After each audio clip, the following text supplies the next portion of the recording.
প্রিন্সের হুকুমে, প্রিন্সের হুকুমে।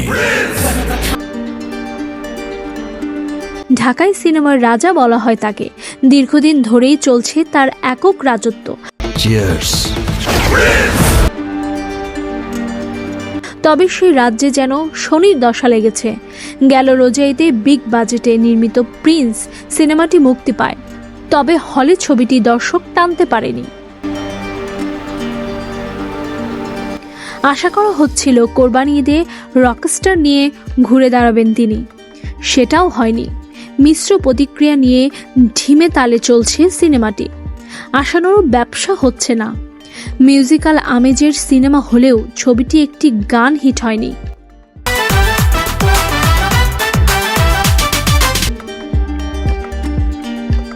এটাও একটি বড় ব্যর্থতা।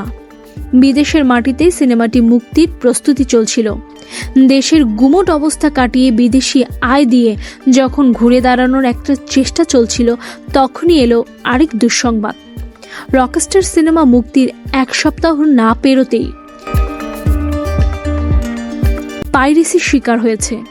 সামাজিক যোগাযোগ মাধ্যম ও বিভিন্ন অনলাইন প্ল্যাটফর্মে সিনেমাটির পূর্ণাঙ্গ কপি ছড়িয়ে পড়ার অভিযোগ উঠেছে।